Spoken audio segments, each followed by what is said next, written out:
The officers' club smelled of old bourbon, lemon polish, and 25 years of my life coming to a close. Laughter echoed off the dark wood paneling, a sound as familiar as the thrum of a pave hawk's rotors. My people, my squadron, the Jolly Greens, were giving me a hell of a send-off. The party had started just after sundown, and by now, close to 10 o'clock, the stories were getting taller and the toasts more sentimental. On the main table, beside a half-devoured sheet cake, sat their gift, a meticulously detailed model of my bird, call sign Jolly 11. Every scuff mark, every custom touch my crew chief had ever made, was replicated in perfect miniature. It wasn't just a model, it was a testament, a piece of my soul cast in resin and paint. A final word from a man who has been a great friend to this base, boomed Colonel Wallace, his voice warm with whiskey and genuine affection. Mr. Alan Thorne. The easy atmosphere in the room tightened by a few degrees. Thorne wasn't military. He was a civilian contractor, the CEO of Thorne Defense Solutions, a man whose polished shoes and $1,000 suits always looked out of place against our flight suits and combat boots. He was also our biggest benefactor, the man who funded the new gym and the family support center. He smiled, a flash of white teeth in a tanned face, as he took the podium. His power wasn't in rank, but in contracts and connections that reached all the way to the Pentagon. Major Reed. Eve, he began, his voice smooth as silk. We're all here tonight to honor a distinguished career. He paused, letting the polite applause ripple through the room. I gave a tight, practiced smile. I'd never liked Thorne. He saw soldiers as assets and missions, as data points on a profit and loss statement. But honor, he continued, his tone shifting, becoming sharper, colder, must be earned with responsibility. With judgment, he held up a slim folder. The red classified stamp was unmistakable.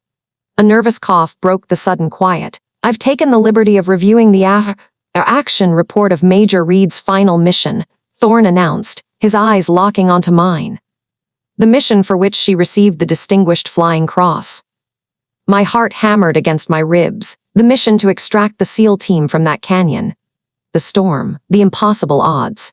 A mission hailed as a success, he said, his voice dripping with sarcasm. But this report tells a different story. It tells of a pilot who disregarded direct orders to stand down due to weather. A pilot who took a $20 million asset into a situation with a 90% probability of total loss. Murmurs spread through the crowd. My crew, standing by the bar, looked ready for a fight. I kept my face a mask of stone, my posture parade ground rigid. She saved 4 men, someone yelled from the back. It was young Sergeant Miller, one of the Perrer-escumen from that flight. Thorne's smile was predatory. She did, but at what cost? This report, conveniently edited for her commendation, omits the fact that the HH-60G Pave Hawk helicopter was damaged beyond repair. A total loss. An expensive piece of hardware sacrificed for what the bean counters call acceptable losses. But I don't find the loss of taxpayer-funded military assets acceptable. I find it reckless. The air was thick with disbelief and fury. This wasn't a toast. It was an execution. Thorne then walked from the podium to my table. He picked up the model helicopter, the beautiful gift from my team. So this, he declared, holding it high for everyone to see, isn't a tribute. It's a monument to irresponsibility. A $20 million mistake. And with a sharp, violent motion, he smashed it down onto the edge of the table. The crack of plastic echoed like a gunshot in the silent room. The fuselage split, rotors shattered, and tiny, perfect pieces of my career rained down onto the floor. The room went dead silent. Not a breath, not a clink of a glass. Just the sight of my broken bird at the feet of a man in a tailored suit. He looked at me, expecting tears, expecting me to scream, to break. I did none of those things. I let the silence stretch, letting every single person in that room feel the weight of his cruelty. Then I raised my microphone, my voice perfectly calm, cutting through the thick, stunned air. Thank you for that demonstration, Mr. Thorne, I said, my gaze unwavering. I'm sure the 30,000 veterans, active duty personnel, and defense journalists watching this live stream right now found it incredibly illuminating. I held my ground, a statue in dress uniform. My training kicked in, a familiar fortress built brick by brick at Paris Island and hardened in the dust of a dozen deployments. Breathe in for 4, hold for 4, out for 4. Control the body, and the mind will follow. It was a mantra that had kept me alive under fire. In a sterile boardroom, it just felt like a lie I was telling myself. Thorn, oblivious, paced before the holographic display, a shark circling its prey. He saw my stillness not as discipline, but as defeat. "Let's talk about that Distinguished Service Cross, Major," he said, his voice dripping with condescending pity. A lovely gesture from the Pentagon. A consolation prize, really, for a mission that incinerated millions in military assets. A pat on the head for a very, very expensive mistake. Each word was a precision strike. Consolation prize. The phrase echoed in the cavern of my skull. I didn't see the polished oak table. I saw a field of scorched metal, the twisted husk of what was once the most advanced drone in our arsenal. I saw the faces of the men I'd lost. He wasn't done. He gestured dismissively at me. "Honestly, Major, your talents are wasted in the field. You'd be much better suited to flying a desk. The risk is lower, the paperwork is predictable. It's safe. Safe. Another poisoned dart. He thought it was an insult to my courage, but he had no idea. The real danger was never the enemy's bullets. It was the quiet moments afterward, the long nights when the ghosts came to visit. This room, with its silent, judging brass and its arrogant civilian contractor, was more dangerous to me than any firefight. He stopped pacing and turned to face the generals, his voice rising with the fervor of a televangelist. "The future of American warfare is not in gut feelings or some mystical soldier's intuition, gentlemen. It is in predictive algorithms. It's in the terabytes of data my systems process every second. It's in cold, hard, infallible code. Technology doesn't get tired, it doesn't get scared, and it does not make mistakes. Infallible. That was the word. It wasn't a dart, it was a key. It slid into a lock I'd spent 3 years trying to rust shut, and with a sickening crunch, it turned. The crisp, air-conditioned chill of the boardroom evaporated. In its place, the oppressive, baking heat of the Helmand province pressed down, suffocating me. The scent of ozone from the projector was gone, replaced by dust, cordite, and the metallic tang of fear. I wasn't sitting in a leather chair. I was crammed into the back of a striker, the rattle of the chassis a familiar, violent rhythm against my spine. My rifle, heavy and solid, was in my hands. Static crackled in my ear, a voice young, confident, impossibly real. "Valkyrie, this is Ghost Actual. The drone feed is green across the board. The target compound is quiet. Intel says it's a milk run. We go on your command." I stared at the tablet on my knee, the drone's thermal feed showing a placid, sleeping village. Cold, hard data. Every sensor, every algorithm told me it was clear. But my gut screamed. The skin on my arms prickled. The stillness outside wasn't the quiet of an early morning. It was the quiet of a held breath, the silence of the hunter before the ambush. It was wrong. All wrong. "Valkyrie, do you copy?" Ghost's voice again, a little tighter this time. "The window is closing. We need a go or no go." A sharp cough from General Madsen pulled me back across an ocean and 3 years of scar tissue. The striker dissolved around me. I was back in the boardroom. The phantom weight of my rifle vanished, but my hands were clenched into white-knuckled fists on the table. My heart hammered against my ribs like it wanted out. Thorn was still talking, a smug smile plastered on his face. He hadn't noticed a thing. He saw a decorated major, a war hero with a difficult past. I looked at his confident, ignorant face, but I saw Sergeant Marcus Thorn Ghost. I saw his easy grin under a film of dust. And I heard his final transmission, not a scream, but a single, sharp syllable of surprise. Thorn was right about one thing. My intuition was just a ghost in the machine. And on that day, the machine had won. The antiseptic smell of the infirmary always does this to me. It peels back the years, stripping away the scar tissue of memory until I'm right back there, tasting copper and sand. The whir of the ventilator beside my bed fades, replaced by the thumping rhythm of my bird's rotors cutting through the superheated air of the Iraqi desert. Operation Desert Storm. To the folks back home, it was a quick, clean war won on television. For us, It was a landscape of baked earth and shimmering heat haze, a place where you measured time by water rations and letters from a world that felt like a dream. I was Captain Eve Rostova then, Coulson Valkyrie 1, and my Black Hawk was the only home that mattered. We were supporting a Green Beret ODA, call sign Odin 1. Good men. The kind of guys who'd share their last canteen of water and joke about the impossibly bad MREs right before stepping into hell. Their mission was deep recon, spotting for Scud launchers. My job was to be their guardian angel, their ride in and their ride out. Tagging along, both on the ground and in our command tent, was a civilian contractor from Thorn Industries, a weaselly guy named Peterson.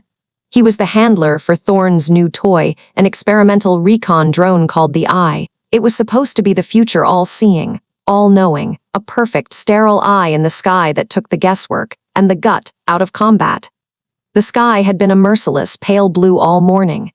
Then, just after noon, the horizon began to turn a sickening shade of yellow-brown. A shamel.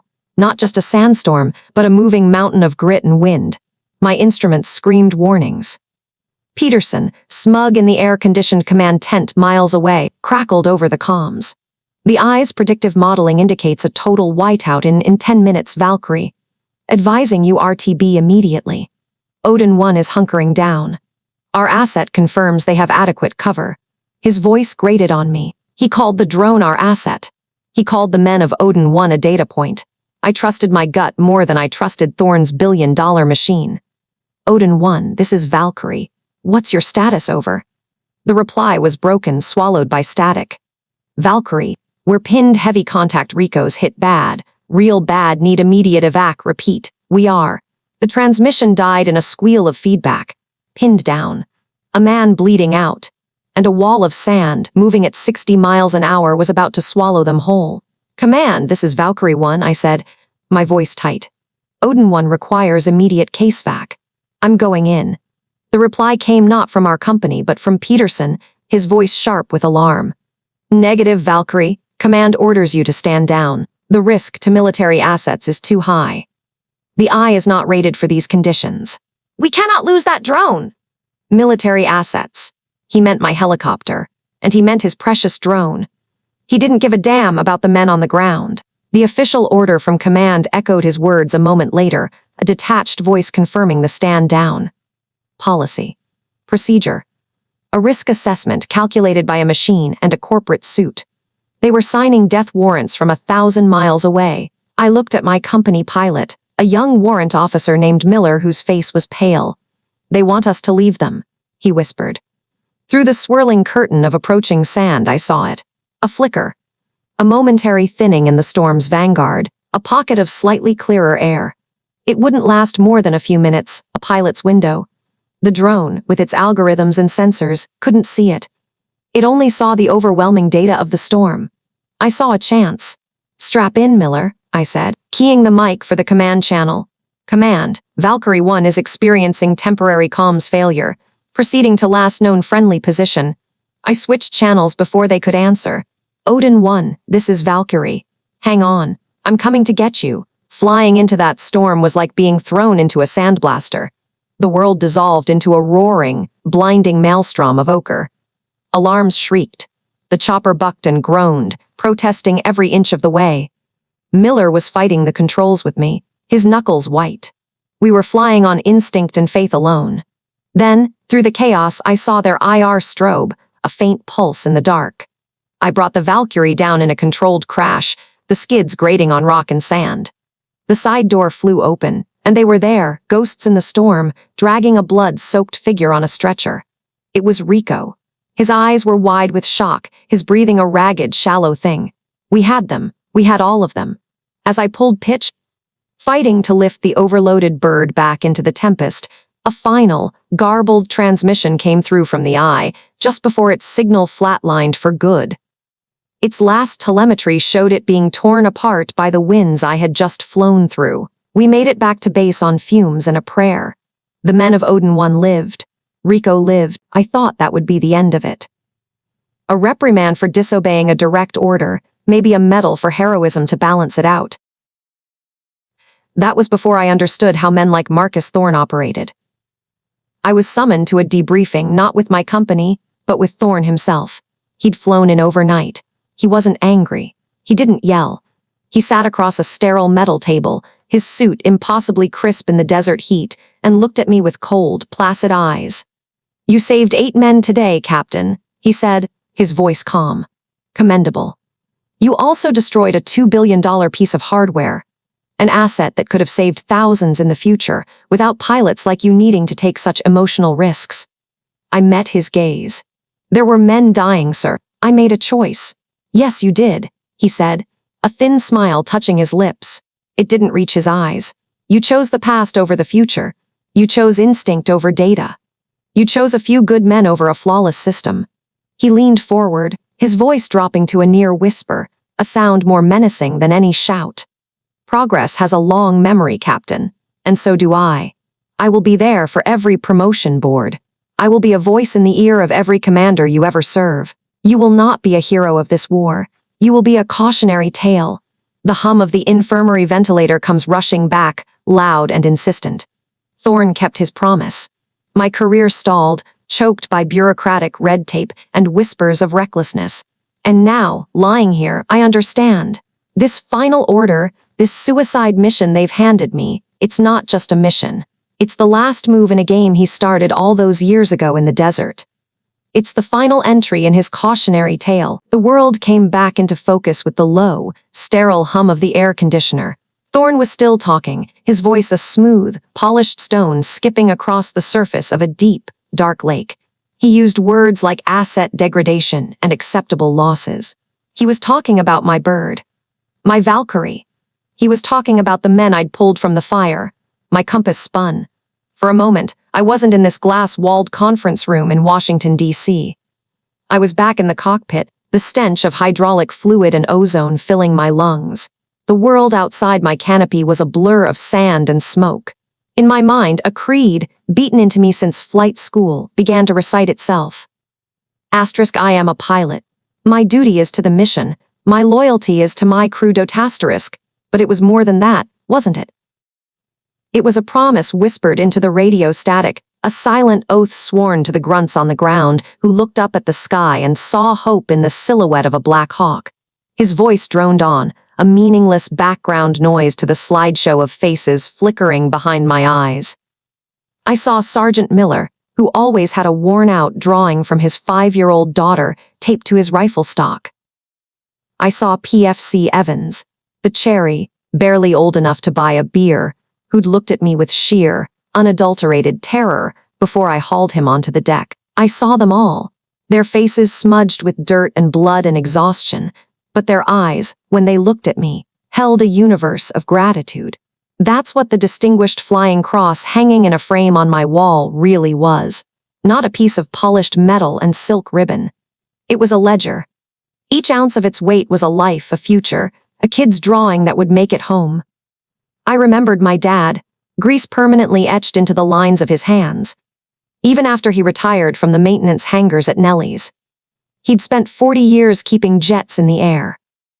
He once took me out to the flight line just before sunrise, the air crisp and cold.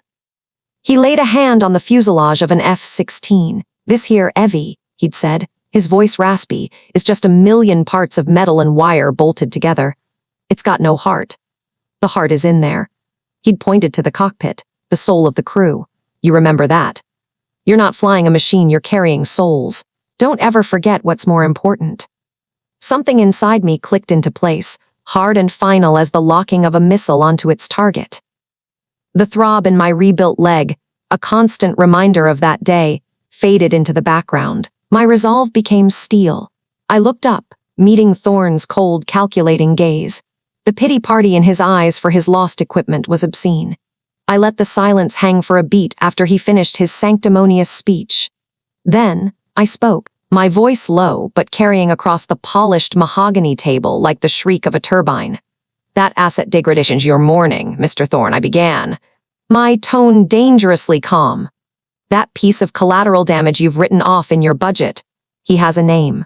He's Sergeant First Class Miguel Reyes, a Green Beret. The man I pulled off that ridge an hour past midnight, the one with shrapnel in his side and half his blood soaking into the sand. I leaned forward, my knuckles white on the table. He recovered. He was awarded his own medal. And last year, his wife gave birth to a little girl. Isabella. A daughter he never would have met. A life that doesn't show up on your balance sheet. I pulled out my phone, my fingers steady as I swiped it open. The live stream was still active. I didn't look at the screen, I didn't have to. I could feel the energy pouring through it. I turned the phone so the screen faced him. This is for you. The comment feed was a waterfall of text, a digital roar. Hundreds of them, thousands from veterans, from active duty soldiers, from their families. #FlyGirlEve, #SavesOurOwn, #NoOneLeftBehind. Thorne's practiced smile twitched. His eyes, for the first time, lost their detached superiority and narrowed into something sharp and venomous. He stared at the flood of support, at the public opinion turning against him in real time. He looked from the phone back to my face. The mask was gone. He leaned across the table, his voice dropping to a conspiratorial whisper that chilled me more than any shout. "You think they matter?" he hissed, a flicker of something that looked like triumph in his eyes. "You think this little emotional outburst changes anything? Oh, Captain. You've just made this so much easier for me." The world had shrunk to the space between heartbeats. Thorne's voice, a slick weapon of its own, had just finished carving me up in front of everyone I knew, and hundreds more I didn't, all watching through the cold lens of a phone. The air, thick with the smell of grilled burgers and freshly cut grass, now felt suffocating. Panic, cold and sharp, clawed at my throat. I saw my career, my honor, everything I'd bled for, dissolving under the harsh late-afternoon sun.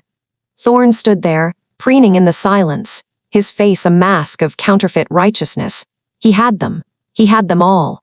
I could see it in their eyes, the pity, the doubt, the morbid curiosity. My own reflection in the glass of the patio door showed a ghost in uniform, my hand instinctively going to the dull ache in my side, a phantom pain from a very real wound. Then a new sound cut through the murmuring crowd. It wasn't a gasp or a whisper. It was feedback, a high-pitched squeal from a smartphone held aloft by a local reporter who'd been live-streaming Thorne's entire character assassination. For a second, I thought it was just technical interference, another small indignity in a day full of them. Thorne shot the reporter an annoyed glance, his victory speech momentarily interrupted. But the squeal died and was replaced by a voice. A voice I would have recognized in the middle of a firefight, a voice that had once guided me through a sandstorm from a command tent 1,000 miles away. It was gravelly, unyielding, and carried an authority that silenced the entire backyard instantly. "This is General Miller." The voice, tinny through the phone's small speaker, filled the space with the weight of a 3-star general. My breath hitched. Thorne's smug expression froze, then began to crumble like desert clay. "I'm watching this disgraceful spectacle," Colonel Miller's voice crackled, the honorific dripping with ice, "and I've had enough. Effective immediately, I am declassifying the full after-action report for Operation Desert Viper. The entire, unredacted report." A wave of shock rippled through the onlookers. Thorne went pale. "That report includes the sworn, detailed testimony of the Green Beret you left for dead, Colonel Thorne. It also includes a special commendation for Captain Hayes, citing her exceptional judgment and courage under extreme duress in direct contravention of a compromised order." The general's words were precision strikes, each one landing with devastating effect. Thorne staggered back a step, his mouth opening and closing like a fish pulled from water. The hero of the hour was suddenly just a man in a borrowed suit, his lies exposed under the bright Texas sky. As if summoned by the general's very words, a new figure emerged from the edge of the crowd. The sea of civilians parted for him, not out of courtesy, but out of an instinctive respect for the man he was. He was built like a brick wall, his Army service uniform pressed to perfection, the presidential unit citation a splash of blue over his right pocket.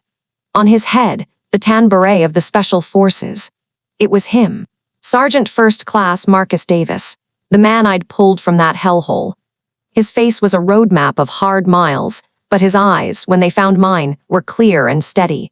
He wasn't on any guest list. He shouldn't have been here. Davis walked past the stunned reporter, past my parents, His gaze locked not on me, but on the shell of a man who'd been slandering my name. He stopped a foot in front of Thorne, his shadow falling over him. He was not as tall as Thorne, but he seemed to take up all the air between them. He didn't speak for a long moment, simply letting Thorne wither under his gaze. The silence was absolute. Finally, he spoke, his voice low and calm, yet it carried across the lawn with more force than Thorne's amplified ranting. "You weren't there, Colonel." He didn't say it as an accusation. He said it as a fact. As a final, irrefutable truth. "You were in a climate-controlled tent miles away, looking at a drone feed. I was there. And Captain Hayes," he said, finally turning his head to look at me, "she was there." His eyes met mine, and for the first time all day I could breathe again. The shame, the panic, it all receded, replaced by a wave of profound, bone-deep relief. He saw the truth in my face, the same way I saw the life in his. Slowly, with the crisp formality that felt more real than any hug or handshake ever could, Sergeant Davis brought his right hand up in a salute. It wasn't for the crowd. It was for me. A public, undeniable declaration of loyalty and truth from the one man whose opinion mattered more than anyone's. Tears I didn't know I'd been holding back pricked at my eyes. As a murmur of applause started to build, a desperate, feral snarl ripped from Thorne's throat. His face was a contorted mask of pure hatred. And then, before anyone could react, he lunged not at the decorated Green Beret who had just sealed his fate, but straight at me. The silence that followed Thorne's accusation was a physical weight, pressing down on the scorched earth of the barbecue pit, silencing the cicadas in the late afternoon heat. Every eye in that clearing was on me. I saw pity, suspicion, and a cold, calculating curiosity in the faces of my fellow soldiers, my superiors. Thorne stood there, preening, a fat cat who had just cornered a mouse. The base commander, Colonel Miller, had a politician's grimace plastered on his face, his eyes darting between me and Thorne, clearly weighing the cost of a PR disaster against the career of one of his pilots. My flight suit felt too tight, the half-healed burns along my arm pulling at the skin, a sharp, physical reminder of the truth Thorne was so casually twisting. I opened my mouth to speak, to defend myself, but the words caught in my throat, choked by a sudden, overwhelming wave of exhaustion. What could I say? That I did my job, that I pushed my bird and my body past every known limit to save a life. To a man like Thorne, those weren't facts, they were inconveniences to his narrative. Then, a new voice cut through the tension. It was low, gravelly, and carried an authority that had nothing to do with rank and everything to do with respect earned in the mud and the fire. "Permission to speak, Colonel?" Master Sergeant Davis stepped forward. He moved with the stiff precision of a man whose joints had paid the price for 20 years of service. His desert fatigues were immaculate, his gaze as steady as a rifle sight. He didn't look at me. He looked directly at Colonel Miller, a subordinate addressing his commander, but there was an ironclad challenge in his posture. Miller nodded, looking relieved to have the focus shift. "Go ahead, Sergeant." Davis turned his head slightly, his eyes sweeping over Thorne with a look of such profound contempt it was almost a physical blow. Then he began to speak, his voice not loud, but carrying to every corner of the silent gathering. "Sir, I was crew chief on Captain Sinclair's bird that night. I was in the back when we picked up Mr. Thorne's daughter. I saw the whole thing." He paused, letting the weight of his presence settle. "Mr. Thorne here talks about a routine flight. I'd like to tell you what routine looked like from where I was sitting." He painted a picture not with fancy words, but with the hard, sharp details of a man who lives with machinery and mayhem. He spoke of the wind shear coming off the ridge that was strong enough to tear the rotors off. He described the smell of the pine trees and hot metal just before we went down. The bone-jarring impact that threw everyone against their harnesses. He talked about the race against the clock, the encroaching forest fire, the glow of it painting the canopy orange and red as we worked. And then he talks about the captain's flying. Davis's voice hardened. "Sir, we were overloaded. We were losing hydraulic pressure from a leak in the main line. We had a fire warning light flickering on the console. We had maybe 5 minutes of fuel left, not enough to clear the basin. Any other pilot, by the book, would have set her down and waited for rescue, and that girl would have died on that mountain. He finally turned to look at me, and for the first time, I saw something more than professional respect in his eyes. I saw a fierce, protective loyalty that hit me harder than Thorne's accusation. But Captain Sinclair, she did something I've never seen in 2 decades of flying. She put that bird into a controlled dive, using the canyon slope to build airspeed we didn't have the power to create. She flew us through the fire, so close I could feel the heat through the fuselage. It wasn't reckless. It was a calculated, insane, brilliant move that was our only shot. And it worked. He took a step closer to the command table, his gaze locking back onto Thorne. So when this man stands here and questions her honor, I have to speak up. That medal she's been put in for wasn't earned in a comfortable office. It wasn't negotiated over drinks. That medal, sir, he said, his voice ringing with righteous fury, was paid for with courage and jet fuel, not with backroom deals. The silence that followed was different. It was the silence of a truth bomb detonating. The whispers started, and the eyes that turned to Thorne were no longer curious. They were cold. Colonel Miller's transformation was immediate. The politician in his eyes died, and the soldier took its place. He stood up, his back ramrod straight. He didn't even look at me. His entire focus was a laser beam pointed at Thorne. Mr. Thorne, the colonel's voice was quiet, but it was the quiet of a brewing storm. He walked over to a large display board where photos of community events were pinned. From a hook hung a polished brass plaque. This plaque declares you an official friend of the Red Tail Squadron, a title we reserve for civilians who demonstrate unwavering support for our airmen and our mission. He unhooked the plaque from the wall. The metallic clink was deafeningly loud. He held it for a moment, then walked over and dropped it onto the picnic table in front of Thorne with a heavy thud. Your friendship, it appears, is conditional. It does not extend to the very women and men who risk their lives for people like your daughter. Your status is hereby revoked. He turned to the 2 Air Force security personnel standing by the gate. Sergeants, please escort Mr. Thorne off my base. His access is terminated, effective immediately. Thorne's face was a mask of apoplectic rage. The color drained from it, then flooded back in a blotchy, purple tide. You can't do this! I have contracts! I'll ruin you! I'll ruin this whole base! But his threats were empty air. The security guards, both stone-faced and built like refrigerators, took him by the arms. His business empire, his social standing, all of it evaporated under the unforgiving desert sun as he was unceremoniously marched away, his protests dissolving into the distance. I let out a breath I didn't realize I'd been holding since the moment Thorne started speaking. The crowd began to disperse, talking in low tones, the party atmosphere completely shattered. Davis gave me a short, sharp nod and faded back into the crowd, his duty done. I was left standing there, my arm throbbing, my mind reeling.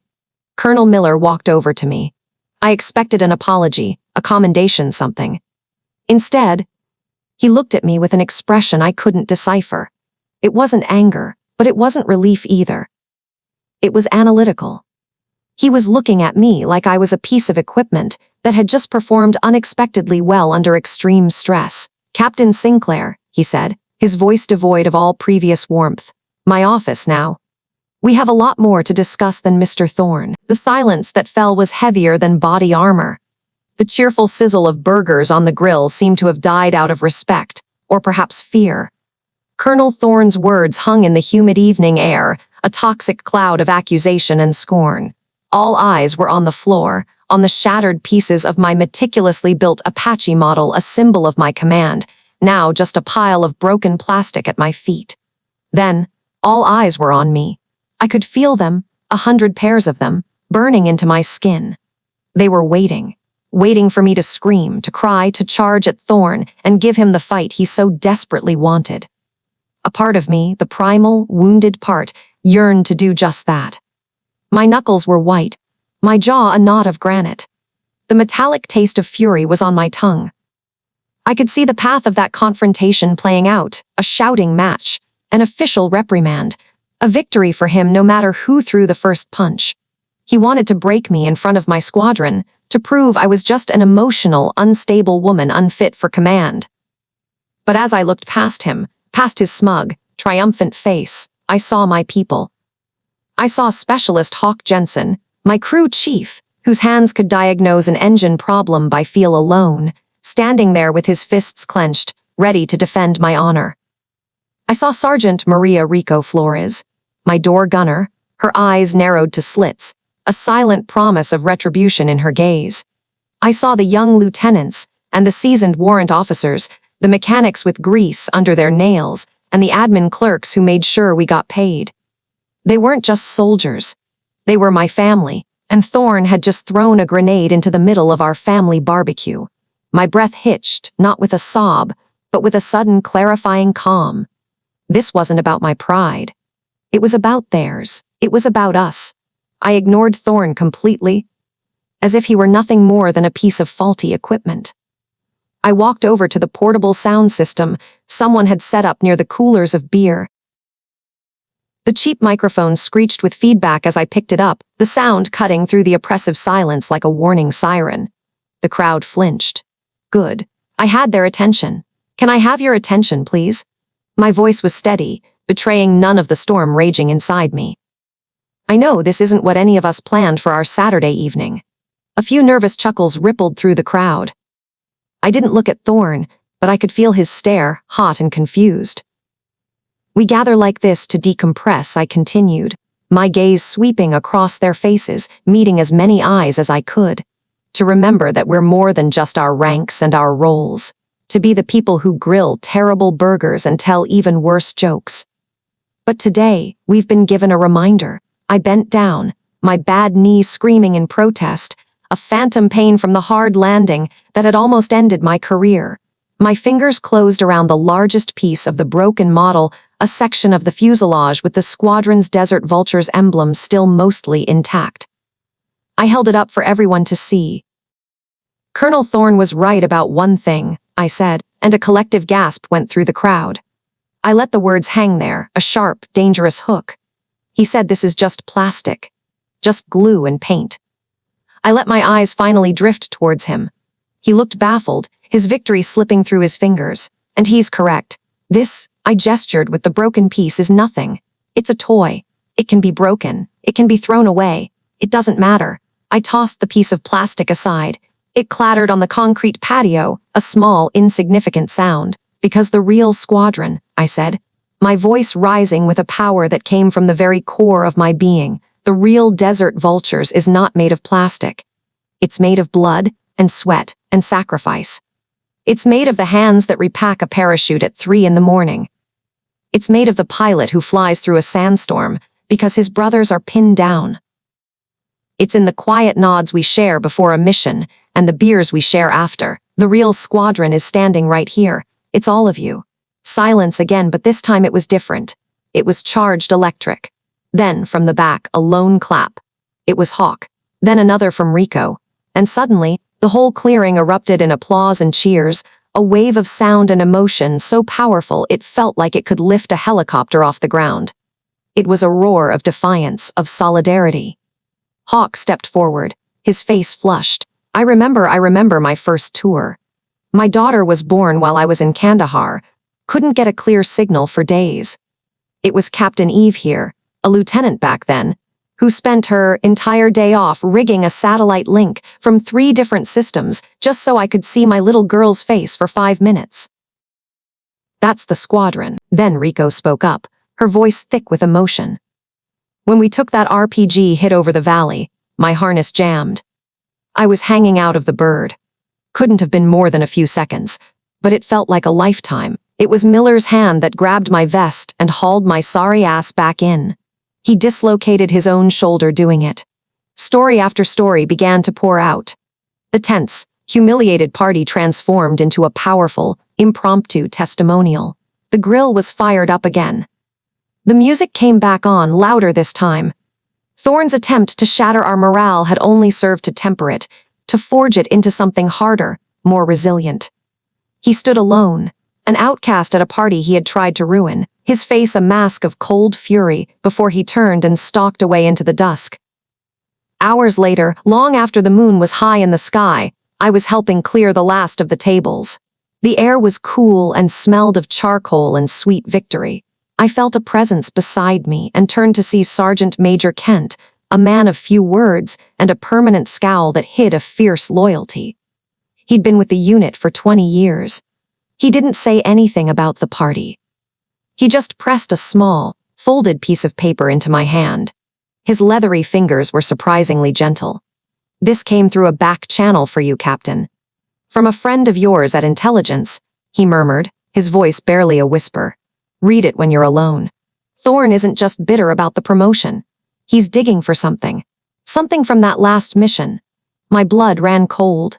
He gave me a sharp, meaningful look, then disappeared back into the shadows, leaving me with a small square of paper that suddenly felt heavier than a block of C4. The barbecue became the stuff of legend on base. Not for the food, which was standard fare charred burgers and cheap beer, but for the feeling. For a few hours, under the hazy glow of string lights, we weren't just soldiers. We were neighbors, a sprawling, dysfunctional family united by the smell of charcoal and a shared unspoken understanding. The live stream was Jake's idea, a shot in the dark. We watched the numbers on his laptop screen climb with a kind of dumbfounded reverence. It started as a trickle, then a flood. By the time the last of the beer was gone, just past midnight, we had raised an obscene amount of money for the Veteran Support Fund. Enough to change lives. Enough to honor the promises we'd made to the fallen. The high from that night carried me for weeks, through the monotonous physical therapy sessions and the endless paperwork of my medical discharge. Then, one Tuesday morning, an official-looking envelope arrived. It wasn't from the DoD. The letterhead was from a private contractor, Aerodyne Solutions. They were offering me a position, a prestigious six-figure civilian role as a lead instructor for their new generation of combat rescue simulation training. My first instinct was to laugh. Me, a teacher. My methods involved yelling, caffeine, and a healthy dose of fear. But as I read on, the laughter died in my throat. The program was a new federal contract designed to overhaul rescue pilot training, focusing on real-world decision-making under extreme pressure. Then I saw the name at the bottom of the second page, under the list of board advisors. Marcus Thorn. The irony was a physical blow, sucking the air from my lungs. Thorn, the architect of the algorithm that saw men like Sergeant Davis as acceptable losses. His company had lobbied for this contract, and now they were offering me a golden parachute to teach their new doctrine. It felt dirty, like a bribe meant to buy my silence and company opt my story. I spent 2 days with that letter on my kitchen table, a white rectangle of temptation and betrayal. Every time I looked at it, I saw Thorn's smug face. I saw a system that chewed up good soldiers and spit out polished press releases. On the third day, just before sunrise, I was looking at the jagged piece of metal from the model helicopter I'd been building before the crash. It sat on my windowsill, catching the first weak rays of light. I thought about Davis. I thought about the fear in that young pilot's voice, the one I'd talked down from the sky. Thorn and his kind would always exist. They would always try to turn war into a spreadsheet. I could fight them from the outside, a bitter veteran with a righteous grudge, or I could get inside. I could stand in front of those young, hungry pilots, and I could teach them what no algorithm ever could: the weight of a human life. I accepted the job. My new office smelled of industrial carpet and sanitized air, a world away from the familiar scent of jet fuel and desert dust.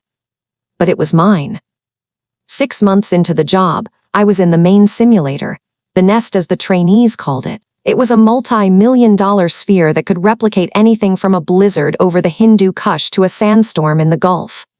Inside, a young pilot, Lieutenant Miller, a Spitfire with more nerve than experience, was sweating through her. Third failed attempt at a high-threat extraction.